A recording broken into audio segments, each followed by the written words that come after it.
Ika-4 ng Nobyembre taong 2023 matapos ang impresibong laban ay pinamalas ng tinaguriang The Filipino Phenom na walang iba kundi si Reggie Suganov at mapasa kamay ang bakating titulong WBO Global Light Flyweight title. 5 buwan lang ang makalipas, muling isinabak ang ating bidang kababayan. Subalit sa pagkakataong ito mga idol, ang lahi naman ni Inoue ang haharapin nitong si Reggie Suganov. Ito nga ay walang iba kundi ang pinagmamalaki ng bansang Japan at kababata at kasparing partner ng tinaguriang The Monster ng Japan, Naoya The Monster Inoue na si Shai Ishizawa. Kung sa mga naunang laban ni Reggie Suganov ay medyo naging madali lang sa kanya na tapusin ang kanyang mga kalaban, sa pagkakataong ito mga idol ay tila masusubukan kung gaano nga ba kalakas ang mga kamao ng Pinoy, sapagkat kilala ang mga Japanese boxer na hindi basta-basta umatras sa laban. At alam naman natin na marami na ring Pinoy World Champion ang pinasuko ng mga boksingerong Hapon. Kumbaga hindi na Meksikano ang bagong karibal ng mga Pinoy ngayon pagdating sa sports ng suntukan. Kaya naman hindi basta-basta o pipitsugin itong Hapon na makakalaban ng ating bidang kababayan mga idol. Sapagkat meron itong nakakatakot na 100% knockout ratio na ang ibig sabihin lahat na nakakalaban itong si Ishizawa ay puros tulog ang inabot sa kanyang mga kamao. Sa katunayan nga niyan mga idol ay dati nang lumaban itong si Ishizawa sa isang pangdaigdigang titulo kontra sa kapwa Hapon na si Masataka Taniguchi. Subalit nabigo nga nitong makuha ang kauna-una niya sa ng world title belt. Ganun pa man ay kumpiyansa ang Hapon sa kanyang kapangyarihan taglay na muli itong mapapalaban sa isang world title fight. Kaya naman dalit-dali ay kinasahan nito ang hamon ng Pinoy at wala daw problema kung sa bansang Pilipinas pagagawin ang kanilang bakbakan, na ang ibig sabihin ay hindi nito binibigyang importansya ang kakayahan ng isang mandirigmang Pinoy. Subalit ang inaasahang easy fight ng Hapon sa Pinoy ay tila ba naging isang malagim na bangungot na talaga namang iginagimbal ng buong Japanese Boxing Society at Monster ng Japan, Naoya The Monster Inoue, kung saan ay nasaksihan ng mga ito kung paano lumpuhin ng Pinoy ang Japanese boxer na halos mag-agaw buhay na. Dumating pa nga sa punto na kinailangan ng isa kaysa stretcher ang kawawang Hapon para lang maisalba ang buhay nito. Ika-30 ng Mayo taong 2024 nang dumayo sa unang pagkakataon sa kanyang boxing career ang Japanese sensation na si Shai Ishizawa upang sugupain at tangkay na gawin sa Pinoy na si Reggie Suganov ang titulong WBO Global Light Flyweight title. Ang kanilang bakbakan inaganap sa Holy Name University Gymnasium, Tagbilaran City, Bohol. May kartada ang Japanese boxer na 11 panalo. 10 dito ay tinapos niya sa pamamagitan ng knockout at may 3 talo, habang si Reggie Suganov ay tanga ng kartadang 14 na panalo. Ang 4 dito ay tinapos ng Pinoy sa pamamagitan ng knockout at may 1 talo lamang. Round 1. Dito medyo nakakapaan pa ang dalawang boksingero mga idol. Pero maganda yung banat dito ni Reggie Suganov ba? Makikita mong maingat siya pumukol at hindi niya hinahayaang mangibabaw ang pagiging aggressive nitong si Ishizawa. At makikita ang halos pumapasok lahat ng suntok nito sa pagbumuka at bodega nitong Japanese boxer. Pero kahit pa paano, sumasagot din itong si Hapon mga idol. Hindi rin basta-basta nagpapabaya at gumaganda rin talaga ito sa Pinoy. As a minimum weight at now trying to make inroads in the junior flyweight division. So dito nga po, scheduled for 12, kapaan po ito, but alam naman natin yung power galing sa kamay nitong si Ishizawa is something that Suganov has to be very careful of. Suganov suffered his first loss in his career just last year, last July 2, sa unang biyahe niya by virtue of that win against the Venezuelan, itong si Ronald Chacon.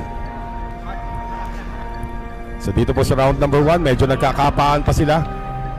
Again, scheduled for 12, and usually the longer fights would favor the Filipino, who's more of a boxer, a stylist, than he is a power hitter, but now he's displaying some power. 4-punch combination, no response for Ishizawa. Reminds you a lot, ito flyweight division is where the most championships have been taken by Filipinos. Suganov, sinusubok-subukan pa rin kung gaano katibay ang sikmura at saka itong ulo ang kanyang kalaban from Japan. Very astute about boxing. Alam nila kung maganda ang pinakita. Alam din nila kung medyo nadedehado. There's a lot of buzz going around after that power shot coming from Ishizawa. It's Ishizawa's turn right now to try and take the advantage. By our unofficial scorecard, Suganov is leading in this round. Let's see what kind of finishing kick this 27-year-old from Japan has.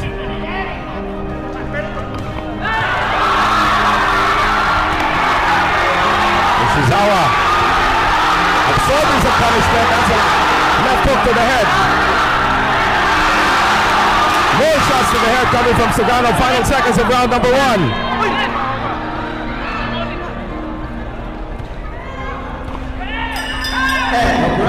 surge there coming. Round 2. Bagamat nakuha ni Reggie Suganov ang unang round, ay mapapansing hindi masyadong nasasaktan itong si Ishizawa mga idol. Makikita naman diba, halos bawat suntok ni Kabayan ay may sagot itong Hapon. Grabe din talaga ang stamina ng mga Japanese boxer. Talagang hindi ito dadayo sa Pinas nang ganun-ganun na lang kung wala itong baong bertod sa balat. At mapapansin mo sa Hapon ay siya ang aggressive. Kumbaga hindi ito natatakot makipagpalitan ng mukha sa Pinoy. Well, napansin din siguro ng Hapon na may putok sa kilay itong si Reggie, kaya sinasamantalan niya ito. Sa ulo nitong si Suganov, there may have been a headbutt somewhere. That would be unfortunate if that cut gets bigger, if it is a cut at all. Ishizawa still 1 trying to defend this WBO Global Light Flyweight Championship. Kapaan na naman silang dalawa rito. Now trying to go for the body, Ishizawa, which could be a good idea against a taller fighter. Tanda po natin that Ishizawa only a shade above 5'1", scheduled for 12. Now body shots being exchanged by both fighters. Again, plowing forward pa rin. Ito po si Ishizawa of Japan, the challenger in the pink trunks. Mukhang hindi niya pa masyadong iniinda. Again, Ishizawa trying to go for as many body blows as he can, trying to soften up his opponent. He's got a 4-inch reach advantage, 4-inch height advantage, and about a 4-inch reach advantage as well. Shots to the body. Better defense actually here to the head.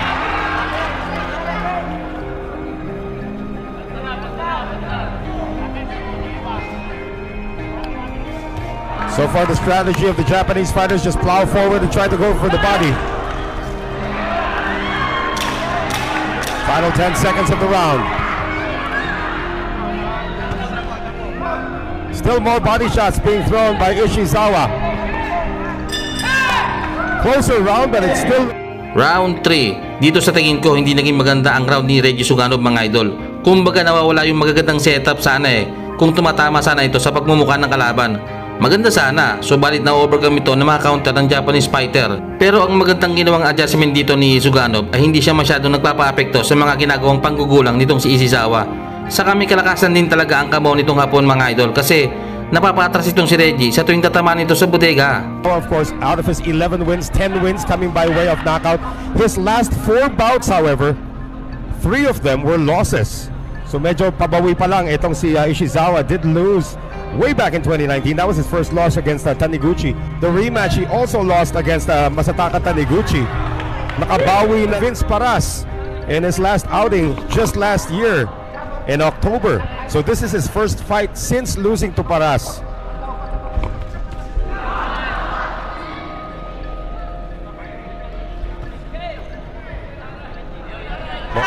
Like that combination was just a flurry.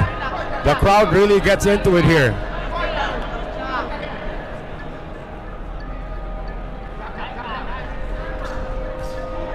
One more shot to the body. So far, no consistent headway being gained by Kai Ishizawa of Japan. We have our 3 judges at ringside. Scoring this on around the ring, of course. Judges are Martino Redona, Stephen Puerta, and Edward Ligas. Final 23 seconds. In a round that really hasn't turned much in terms of Ishizawa. Now a late surge coming from Suganov.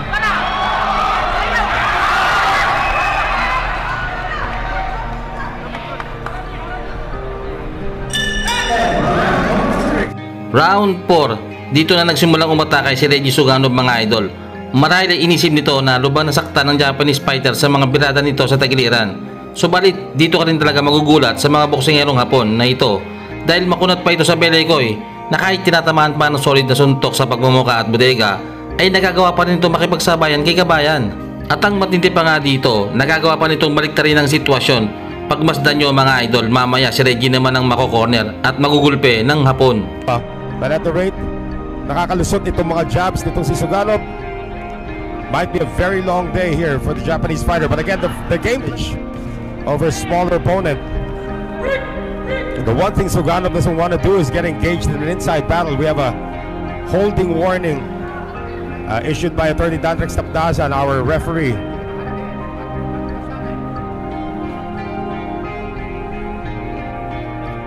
Again, it is Ishizawa just moving. There are still some times where he drops his guard. And the moment he does that, may dalawa kagad na makakalusot para dito kay Suganov.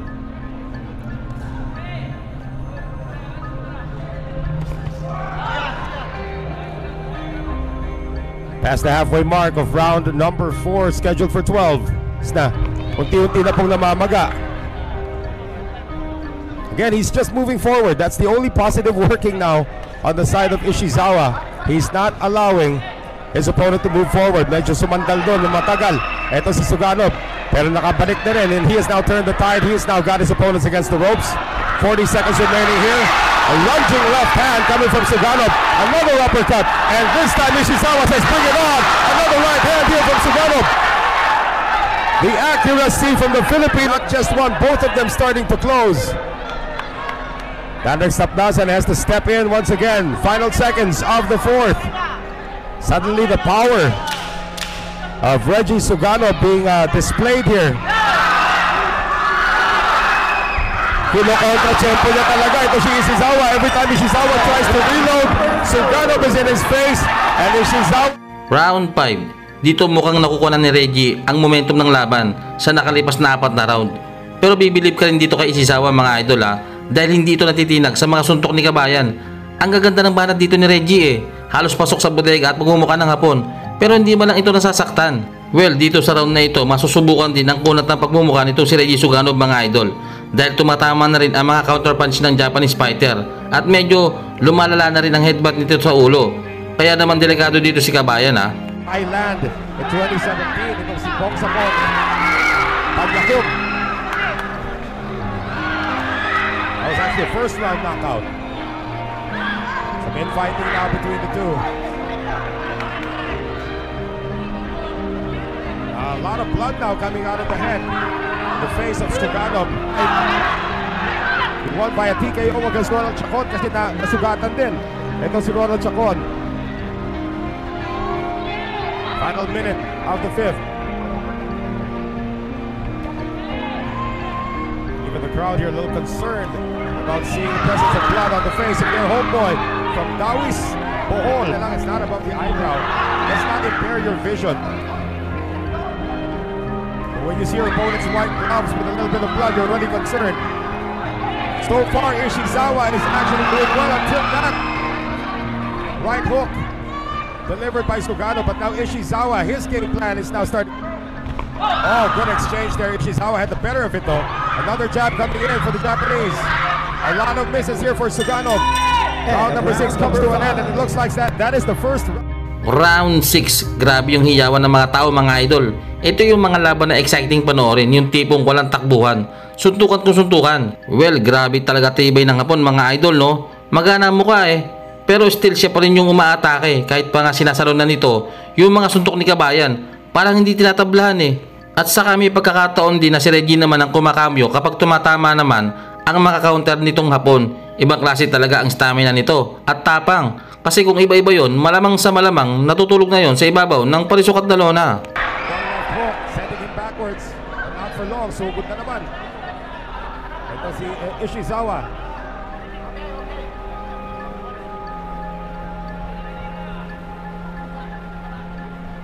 Suganov needs to find ways to work the angles here. Papasok itong si Ishizawa. Trying to be a counter puncher. We knew he was the aggressor at the start. That uppercut goes through.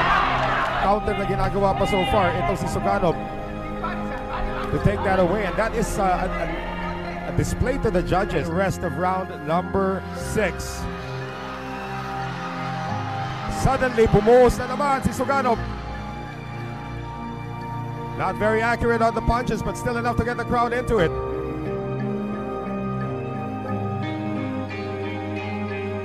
Body exchange.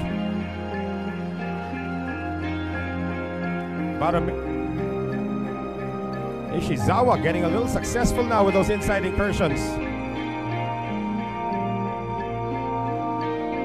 Nitong si Suganov as we now enter the 7th round. Still very much the same, but now napapabilis na yung pagsugod dito nitong si Kai Ishizawa of Japan in the pink trunks. A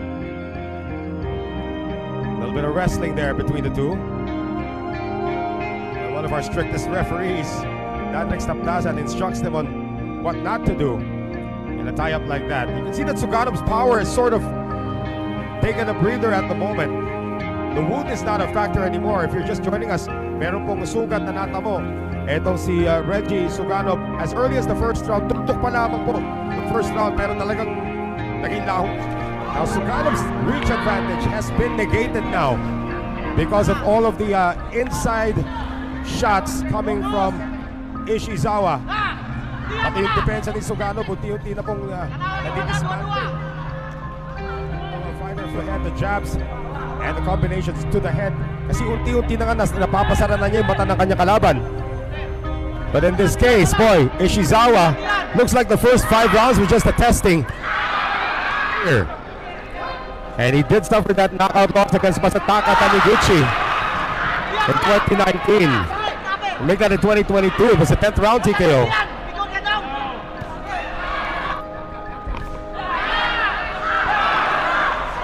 Nauunahan na po si Suganob. Again, the reach advantage has been totally negated. Now watch out for the low blows. Taniguchi has really, Ishizawa has really flipped the script here. Naging flat-footed na itong si Suganob. He is retreating, and every time he tries to pull off something, Ishizawa is in his face. Another round looming towards the fighter from Japan. Suganob was so accurate in the first 3 rounds, now he can't hit anything. Round 8. Dito bumibilis na ang pag-atake ng Japanese boxer, mga idol. Talagang grabe yung pressure kay Kabayan kasi talagang dinadala ng hapon sa sulok ng ring itong si Reggie, at dito niya ito pinapaulunan ng mga maluluto na suntok. Dito umatras na si Kabayan dahil sa lumalala na yung sugat niya sa muka na galing sa accidental headbutt Pero yung pagiging aggressive nitong hapon ang siya rin magpapahamak sa kanya kasi wala na solog ang diskarte nito bara-bara na lang. Kasi ang nangyayari, kumbaga dito umaasa na lang ito sa isang miracle shot. Kaso siya pala ang masasapul dito ng Pinoy. Height advantage over his opponent. And again, itong si Ishizawa is just trying to make it junior flyweight division after campaigning most of his career as a minimum weight. And at 107.2 pounds. That's a lot more muscle though for Ishizawa. Oh! Ishizawa got staggered there by the left hook coming from Suganov. And another one! Ishizawa is down!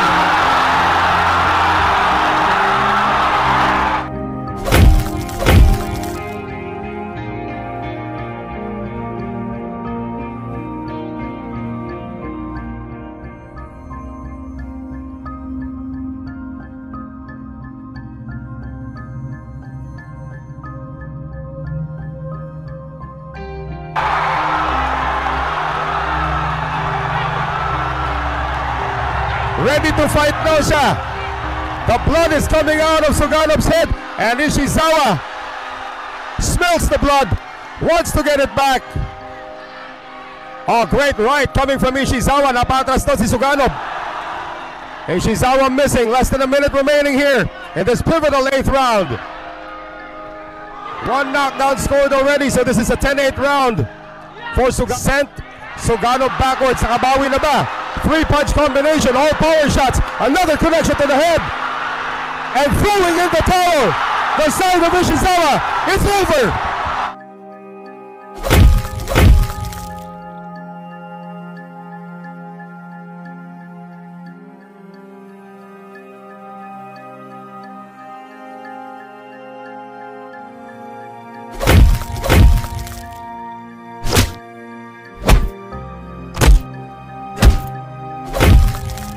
Reggie, the Filipino Phenom Sugano.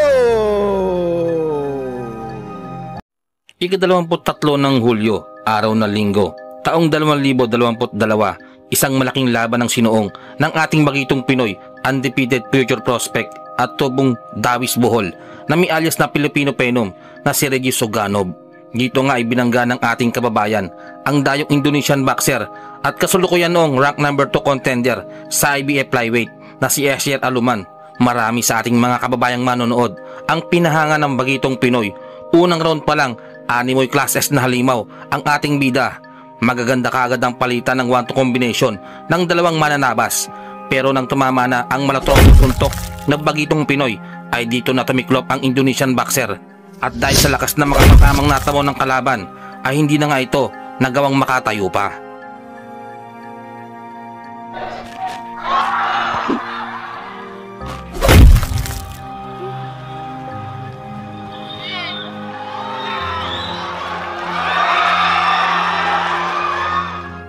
Ika-9 ng Setyembre taong 2022, 2 buwan lang ang makalipas mula ng talunin ng Pinoy ang Indonesian boxer.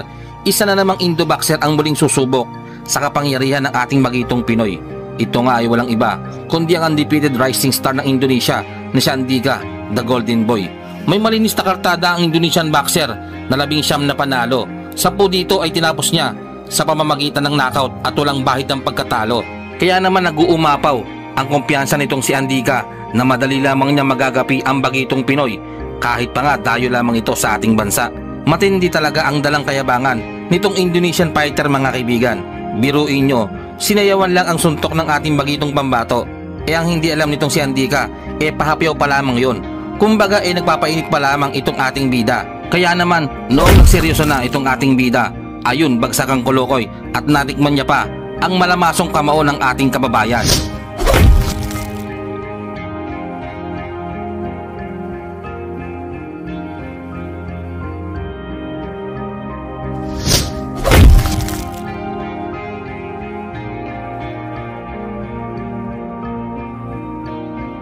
Umabot ang kanilang bakbakan hanggang sukdulang 12 rounds at nakuha ni Regis Suganov ang panalo by lopsided unanimous decision. A unanimous decision, still undefeated, Reggie, the Filipino Phenom, Suganov!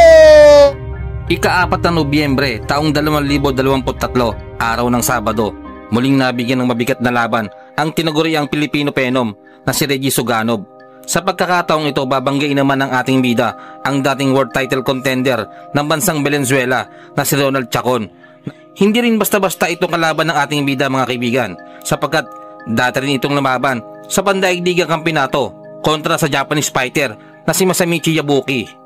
Maganda naman ang ipinakitang performance ng taga Valenzuela, subalit mas nanaig ang skill set ng Hapon, kaya naman knockout ang inabot ng pagbumuka nitong si Ronald Chacon.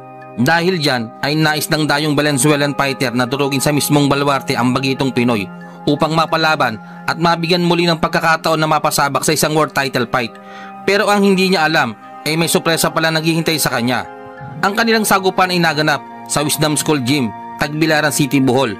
Paglalabanan naman nila ang bakating WBO Global Light Flyweight title. Unang round, naglalagutukan kagad ang palitan ng mga suntok ng dalawang boksingero. Malalakas ang banat ng taga Valenzuela pero hindi ito inurungan ng bagitong Pinoy at talaga namang nakikipagpumpiyangan ito sa pagbumuka ng kalaban.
Listos.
Yay.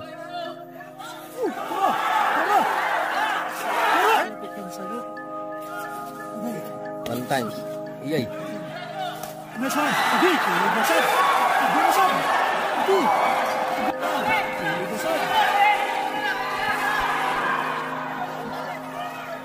Jab straight.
Jab straight.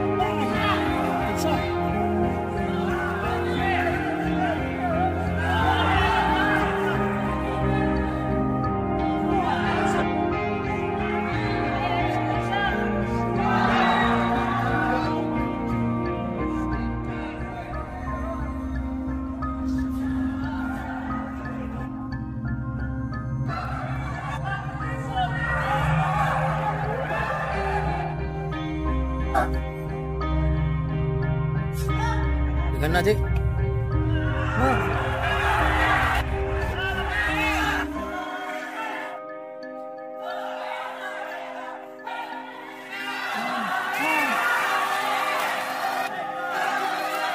This is the last and final round, ladies and gentlemen.